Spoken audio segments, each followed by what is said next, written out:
Hi, everyone. I hope you're having a great day and you're ready to pick back up with Who is Stealing the 12 Days of Christmas. So, where we last left off is one of the birds across the street got stolen, and they were trying to figure out where it may have gone. And also, our main character, Alex, his cat Lua went missing, and he thought he might have seen him in Bub's house. So, let's keep going and see if we can get this mystery solved in time for Christmas. Chapter 4. No one is named plain Bub, but that is the only name I have ever heard for him. He is an old guy. In his driveway is an extra car that never goes anywhere. He doesn't always mow his lawn or shovel his walk. He doesn't put up Christmas lights or play music. Some of the neighbors call Bub's house an eyesore. According to Billy Jensen, Bub used to be a bank robber, and before that, he was a professional wrestler. Billy never said anything about catnapping, though. And anyway, everybody knows Billy tells stories. As I stood on the walk in front of Bub's trying to decide what to do, I figured only three things were for sure. 1. Bub is big with a loud, rough voice. 2. My cat was missing. 3. There was an orange tail swishing in the window. It all added up to one thing. Alex Parakeet to the rescue. Too bad Alex Parakeet is a wimp. Unlike my cat, I am not big-shouldered or muscly. I am more like small with a round middle. My parents say I am a healthy kid, and this is what healthy kids are supposed to look like. Muscles come later. But what else would parents say? That I look like a party balloon, and someday, if I'm lucky, I'll look like a beach ball? If you know anything about parents, you know that this is not how they operate. I could ask Dad for help, I thought, but I knew that what Dad would say, that Bub is a neighbor, that Bub has a gruff voice only because he used to smoke cigarettes, that I am certainly capable of ringing a doorbell and asking about my own cat's tail. Aren't I? I had no choice. I walked up the driveway and up the steps to the porch. I tried to look cool, like someone who has been walking on his own for years and years now. Then I breathed 2 times. Then I pressed the doorbell. Almost instantly, the door creaked, I swear, and swung open. What do you want? Bub's voice was as loud and gruff as ever. He was wearing blue jeans and a plaid shirt. My nose came up to his belly, which stuck out over a silver belt buckle. My cat, I said. Bub stepped aside. Come on in. Soup's been simmering all day. Finally tastes right. Uh, that's okay. I didn't move. I mean, thanks though. Uh, do you have my cat? Bub scratched his cheek. Let me think, he said. Big fellow, orange, yellow eyes. I nodded. Seems to me I saw a cat like that somewhere, but uh meow interrupted him. Then Lua walked into the front hall, looked at me, and side rubbed Bub's legs. Haven't seen him lately, Bub said. But that's him, I pointed. Oh, that cat? I'd about decided that cat was mine. Today was his turn for the remote. He prefers old movies. I like Jeopardy. You mean he comes over a lot? I asked. Last couple of days, he does. I suspect he's after what I got in the bathtub. Thinks it's cat food, which I guess it would be if he got a hold of it. Don't you worry, though. Door's shut. That what was there to worry about? What was in the bathtub? I was worried, working up my courage to ask when Lua meowed again. Then he climbed his front claws up my leg and butted my knee with his nose. His tail was swishing. He's trying to tell you something, Bub said. Yeah, I said. But what? Bub opened the door wider and looked across his driveway to the Ryans' yard next door. Well, how do you like that? Bub said. Leave it to a cat to notice. I turned around, and when I saw, my heart bumped. What was going on anyway? You might not necessarily remember that the Ryans are partridge in a pear tree, or more precisely, disguised duck in a dogwood. But now the Ryans weren't either one. The ducky was as gone as the Lee's goose. The Ryans were just plain tree. Chapter 5. When I picked up Lua, Bub laughed. I'm not sure which of you is bigger, he said. Thanks a lot, I thought. But what I said was, thanks for keeping him for me. No trouble, said Bub, but remind him how tomorrow I get the remote. I carried Lua over my shoulder, and all the way home he tickled my ear with his whiskers. I thought about Bub. He still scared me, but Lua seemed to like him. Then there was the missing bird, the second missing bird. What was up with that anyway? Would somebody steal fake birds? Why? At our front step, I had to drop Lua to open the door. I was half afraid he'd run, but he waited politely, then walked inside with his tail flying, His Majesty returning from a visit to a neighboring kingdom. Back already? Dad called. I brought Lua. In the kitchen, I explained how he was at Bub's house, which made Dad laugh. Oh, and another bird's missing. The ducky. Partridge, I mean. Dad looked up. You're kidding, he said. That's not good. The lights go on at 6, and it's after 4 now. I wonder if Beth's home from school yet. Beth is Mrs. Ryan. She's a first-grade teacher. By now, it was too late to go to Ari's. When I called, he said it didn't matter because Matt Kizzer was there, and Matt Kizzer had 32 mice. Ari did not need to mention about all the Matt's mice. Everyone in town knows about all Matt's mice. For a second, I felt grumpy that I only have 6, but then Ari said, see you at Russell's birthday, and I felt better. Chapter 6. It's the same every year at the Jensen's holiday party. All the neighbors who put up 12 days decorations, which means everyone on the chickadee court except Bub at 6 o'clock, Professor Jensen flips the switch that turns on lights and music at all the houses. After that, the kids go down to the rec room, which has a ping pong table, a widescreen TV, and a huge Christmas tree that is only for Michael and Billy. We eat junk and watch movies and slam ping pong balls. Finally, our parents get done with their talk and tell us they're really sorry they kept us up so late. We should have been in bed hours ago. This year, besides the neighbors, Michael and Billy's grandparents would be there. They were visiting for the holidays, Dad told me. They live over the mountain in Bellberg. Mom still wasn't home from work, so Dad and I went by ourselves. We were hardly in the door when Yasmin came over to us, all excited. There's trouble with the 12-day decorations, she said. Somebody stole them. I know all about them, I said, but it was only a couple of birds. Lou is the one that discovered it. Yasmin was disappointed that I knew more than she did, so she changed the subject. Are you hungry? I'm ravenous. Let's see if any of the food up here is edible. We went into the dining room and looked the table over. Smelly cheeses, crackers with burnt specks, mini pie things, mini rice ball things, cookies with lumps, bread with mysterious orange dots, mini sandwiches full of gushy stuff. Are you thinking what I'm thinking? Yasmin asked. I nodded. The gushy stuff looks like toothpaste. Toothpaste probably tastes better. How can grown-ups eat this? I asked. Yasmin shook her head. Not even a potato chip.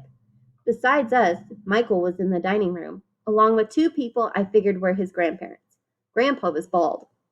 He wore a red sweater. Grandma had bright red hair and wore glasses. Her sweater had green happy faces on it. They were each holding plates piled with shrimp. Grandma sure seemed to like shrimp, which to me looked precisely like naked bugs. Between bites, she did the usual grandma thing, squeezed Michael and cooed at him. Michael rolled his eyes, the way any kid would, but I could tell he was trying to be patient. Such a lucky boy, she said. I can't believe all the advantages you have. Big house, fancy food. She waved the plate. We couldn't give your dad all this, you know. Not on what we had in those days. The lock shop never made us a dime.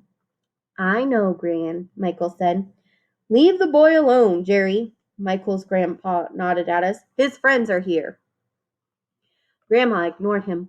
Only thing I wish is that your parents would lighten up on this gun business. Your dad grew up hunting. It's since he met your mom that he's gone all peaceful. There didn't used to be anything peaceful. Jerry, Grandpa interrupted. Grandma sighed. Can't an old woman express her opinion? You're not old, Gran, Michael said. Bless you, honey. She gave him another squeeze, then she looked over at Yasmin and me. Now, who are these youngsters, Michael? Friends of yours? Michael introduced us, and he asked about school the way grown-ups always do. After that, it seemed like either Yasmin or I should ask for her something. I couldn't think of anything except how she made her hair that color. But Yasmin gets more practice talking to grown-ups. Her parents make her go to the Baptist church every Sunday, and she has to stay for donuts after the service, too. I went with her once, and all you do is talk to grown-ups. Scary. Was that you I saw jogging, Mrs. Jensen? Yasmin asked, just like she was a grown-up herself. Michael's grandma grinned. That was me, all right, she said. I've never had any luck with money, but I sure as heck keep my body trim. Sometimes it's hard to find the time with this new business of ours, but I do try. By now, the time was after 6, and it looked as if the kids would be stuck upstairs with the grown-ups for a while. It was a risky situation. Lots of wild, hungry kids mixed with lots of boring grown-ups in a fancy house full of breakable decorations. But there was something lucky. Sophie Sikora had pulled one of her world-famous temper tantrums, so her parents had kept her home. If Sophie had been here all this time, the Jensen's house would look like a bulldozer had come to visit. She is that kind of kid.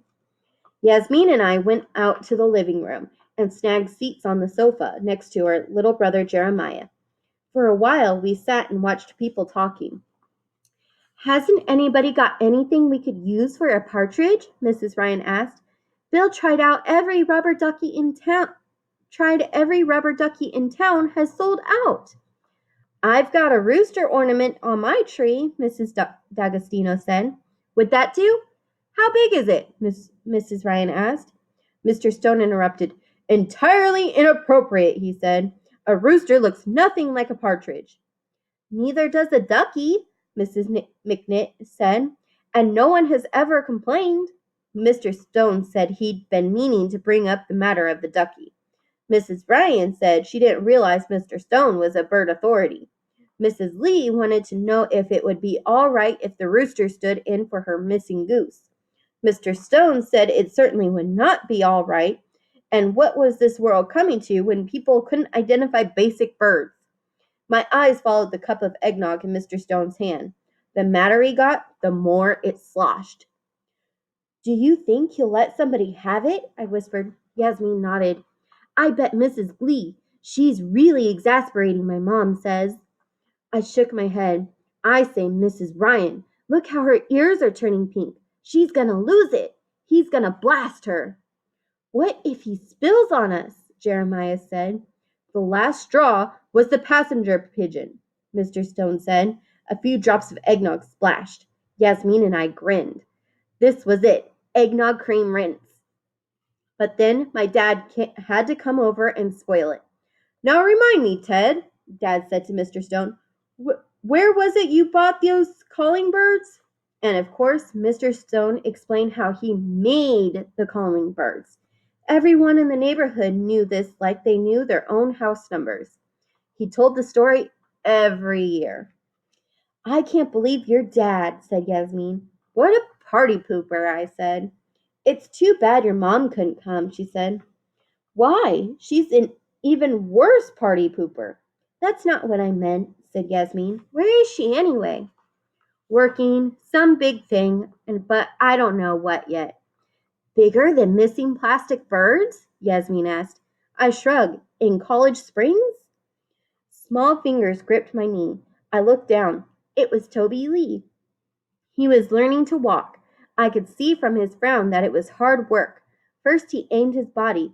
Then he tilted forward. Then he moved his legs as fast as they would go. If the legs didn't keep up with the rest of him, he pitched over onto the floor. Then Mrs. Lee would pick him up or some other neighbor. I have seen Mr. Lee only twice in my life. Mom says he works all the time. Then she always frowns and adds, "That poor woman." I gave Toby Lee my hand. "Steady, bud," I said. He grinned at me. There was drool dripping off his chin. I turned him and aimed him at Billy Jensen. "Go," I said. He tilted, he ran, he was off. Billy is 5. He got a Discman for his birthday. Now the phones are permanently attached to his ears. He lives in Discman land. Just him and whatever loud, bad music a 5-year-old listens to. So, of course, he didn't notice Toby till Toby tilted into him with a bump that knocked Billy off balance.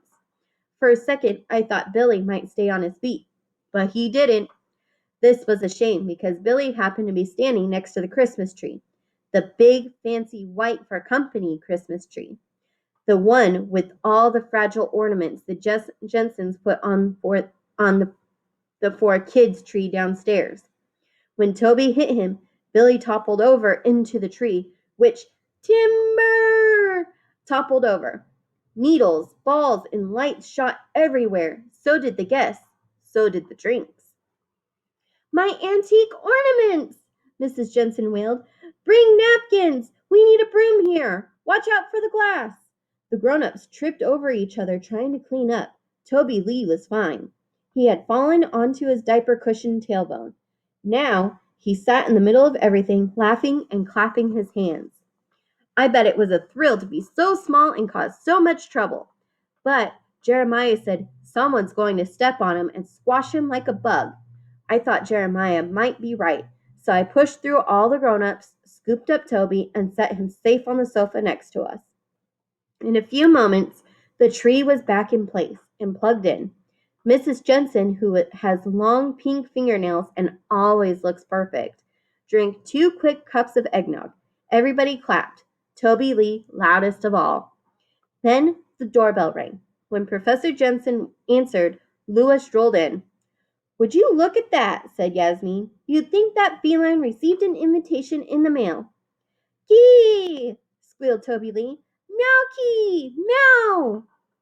Lua put his nose in the air and sniffed. Then he headed for the dining room. "Alex?" Dad had just spotted Lua. "I don't know, Dad. He came in when the front door opened." What did he want in the dining room, though? Toothpaste sandwiches? Oh, of course. Shrimp. I followed, but Lua was sneaky. By the time I got there, he had disappeared. Meanwhile, I could hear Professor Jensen talking to someone at the door. The voice outside said, "You've got 50 people out there, John. They want the 12 days of Christmas, and they want it now." I forgot about Lua for a second and pushed the drapes so I could see out the window. The first thing I noticed was a white delivery van with a cat's head painted on the side. It said, "Tabby Antiques and Junk, Bellburg, Pennsylvania." It had been there a couple of days. It must belong to Michael's grandparents. Then my eyes adjusted and I saw the tourists. That's what we call the people who came by to see the decorations. I recognized a few. Mr. Sobel, the gym teacher, Ari's family, the man from the bank. Everybody was bundled up with steam-puffed breath. They were clapping their mittens to stay warm. None of them looked precisely joyful. Mrs. Jensen peered over my shoulder. "Oh, dear," she said, and poured herself more eggnog. Still, at the front door, Professor Jensen tried to explain about the bird's disappearance. The man was not impressed. "Give us 1 minute," Professor Jensen finally said. Then he came back to the people in the living room and said, "I guess you caught the gist of that?" Mr. Stone argued, "Well, I don't care. It's our reputation. We can't light the display when half the flock is missing." "Oh, fiddle," said Mrs. Ryan. "2 birds? Give the people what they want." "Let's put it to a vote," my dad said. "Point of order," said Mrs. Pop. "Can we please get on with it?" said Mrs. D'Agostino. "I vote yes." "Yes," shouted a lot of people. "Any noes?" Professor Jensen looked right at Mr. Stone. "No," said Mr. Stone. "No," said Jeremiah from the sofa. Professor Jensen ignored them and turned to Mrs. Pop. "Anita?" "There ought to have been a motion and a second," she said. but given the circumstances, yes. That's it then. The lights go on, said Professor Jensen. Lua picked this moment to come out from under the dining room table. Meow. He side-rubbed Michael's grandmother's leg. She had just put a shrimp into her mouth. Its tail hung between her lips. Gross. If you're a kid, yummy if you're a cat. Lua, I whispered. Go away. Michael's grandmother bit off the tail. Then she bumped Lua with her foot. Hey, I said, don't kick my cat. I grabbed for him, but he was speedy. In a flash, he had leaped to the bookcase next to the switch for the lights and music. Who have we here? Asked Professor Jensen. Isn't that your cat, Alex? Asked Professor Pop. I'm allergic, sniffed Mrs. Snyder. Sorry. Dad grabbed Lua off the bookcase and threw him over his shoulder. Proceed, John. Sorry. Everybody watched, even Lua, as Professor Jensen flipped the switch. Outside, the tourists cheered. The music began. On the first day of Christmas. Professor Pop shook his head. Oh, how I've grown to detest that song. Chapter 7. Friday, the goose and the partridge. Saturday, a calling bird. Sunday morning, a French hen. Someone was stealing the 12 days of Christmas. But who and why? I had just finished my Sunday breakfast, a bagel with cream cheese.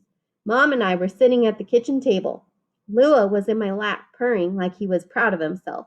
He was the one who had noticed the missing French hen at the Swansons that morning. He was starting to think he was some kind of ace detective. I was happy to leave the bird watching to Lua. I had a bigger problem.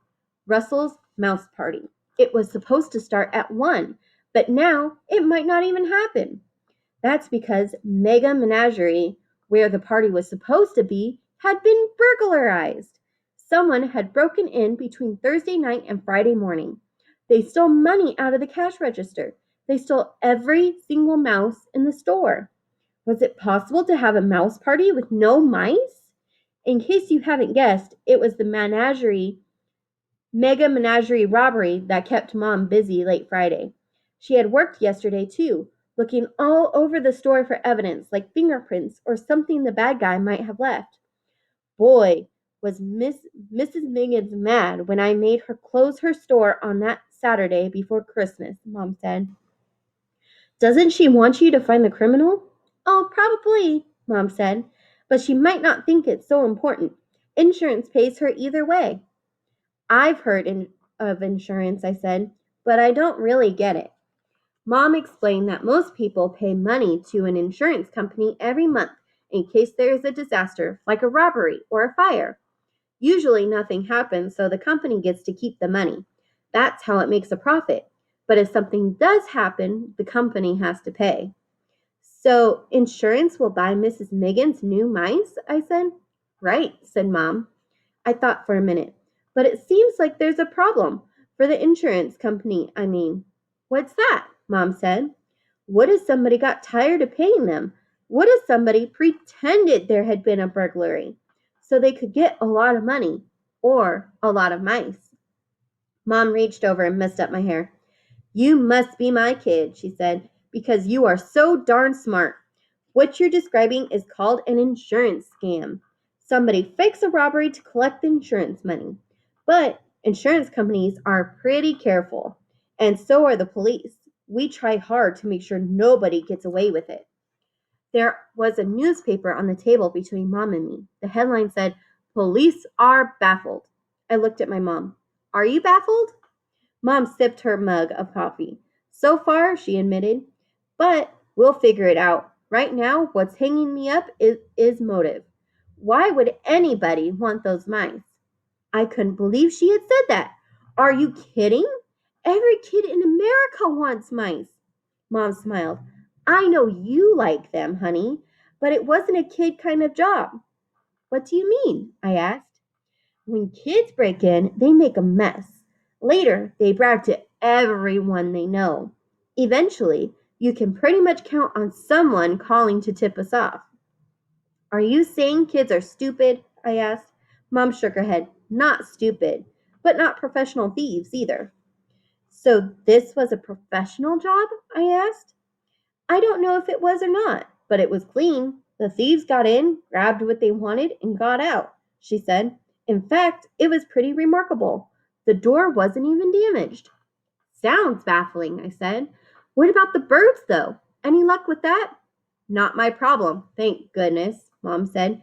Mega Menagerie's a lot bigger deal, so I handed the birds off to Fred Crickles. But he's not a detective, I said. You're the detective. Fred's a fine patrol officer and perfectly capable of looking into a kid prank. When Mom said kid, I laser stared her the way she laser stares me when she's mad. But it didn't work. She grinned. I'm not dissing kids, she said. Just some kids. The ones who have nothing better to do than snatch birds from Christmas displays. She looked into her coffee mug. Empty. Guess it's time to put my face on and go to work. On Sunday? I said. She shrugged. If the bad guys work, then I do too. Mom stood up and stretched. Then she started upstairs to put her face on. That meant lipstick and black eye goop. One time I asked her how come she needed that stuff to be a cop. Isn't it awful girly? I said. I mean, the bad guys won't think you're tough. Mom had laughed. I like to think I'm girly and tough, she said. Now Mom called back to me. You have chores to do. Don't forget. Like I could forget. Since we don't have house cleaners anymore, I do about a zillion chores. Arguing that I'm too young for slavery has not done any good. I shifted my knees and told Lua his bed was going bye-bye. He dug in his claws and meowed. This meant I don't recall giving my cushion permission to move. I scratched him under his chin and behind his ears. Good kitty, I said. Smart kitty. Brave kitty. Not to mention brilliant detective kitty. Lua said, Murph, which meant, how right you are. Then he jumped to the floor. I got up and cleaned the table. Milk dribbled from a cereal bowl. Lua and I cleaned up. Me with my sponge, him with his tongue. The phone rang. I grabbed it. Russell? It's on, he said. A mega menagerie. Great, I said. Hey, but what about mice? Mrs. Miggins told my mom she's getting an emergency shipment. When I hung up, I was grinning. This was great and amazing news. I went back to loading the dishwasher. One thing I have discovered about most chores, you don't need your brain to do them. You can think about whatever you want. So I was thinking how it was surprising that Mrs. Miggins had arranged to get new mice delivered so fast, especially this close to Christmas. And I was thinking something else too, how I really liked peppermint ice cream cake. All right, everyone, that's where we're going to stop it for today. I hope you all have a great day. Bye.